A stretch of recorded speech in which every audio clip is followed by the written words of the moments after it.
So వాటి basic nature ఏంటి, so ఇలాంటి చిన్న చిన్న బేసిక్స్ చెప్తే పిల్లలు ఇన్స్పైర్ అవుతారనే ఉద్దేశంతో మాకు కాలేజీలో ఒక ప్రోగ్రామ్ దాకా పెట్టారని మా ప్రిన్సిపల్ గారు అన్నట్టు మేము కూడా హైదరాబాద్ డిపార్ట్మెంట్ నుంచి మీ స్కూల్కి మేము అప్రూవ్ చేయాలి.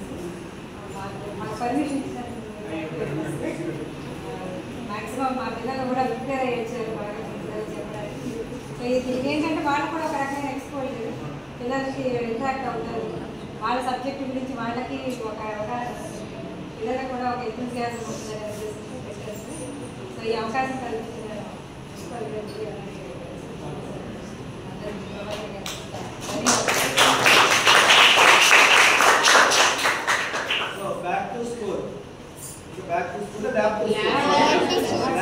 స్కూల్కి వచ్చారు కాబట్టి నాకు హెడ్ మాస్టర్ కూడా BSc maths physics excellent performance sir కూడా ల్యాబ్ టు స్కూల్ గురించి 2 వాక్యాలు thank you very much madam గారు ఫర్ చూసింగ్ వస్తే ఇక్కడ మీరు చెప్తే మేడం గారిని ఇప్పుడు మాట్లాడగా అనిపించింది. ఈ బ్యాక్టీరియాలు వైరస్లు మనకి అంత నిజంగానే కనిపిస్తాయని ఇప్పటికే ఉంది. నాకు మేడం గారు పిల్లలు కంటారు కానీ ఇప్పటికీ నేను ఎప్పుడు లైఫ్లో ఎప్పుడు ఏమైనా బ్యాక్టీరియా కానీ బైసెక్షన్ కానీ ఎప్పుడు నేను చూడలేదు. నేను జాయిన్ అయినప్పుడు 90s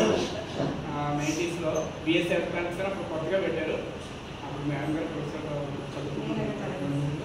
అప్పుడు ఫస్ట్ బెంచ్ మాదే, సారీ సెకండ్ బెంచ్ మాది. తర్వాత అయిపోయిన తర్వాత అక్కడే ప్యూర్ ఫిజిక్స్ అని మనకి ఇప్పుడు బ్రాంచెస్ ఫ్రీగా ప్యూర్ ఫిజిక్స్ ఒకటి ఉండేది మన రాష్ట్రాలు కూడా.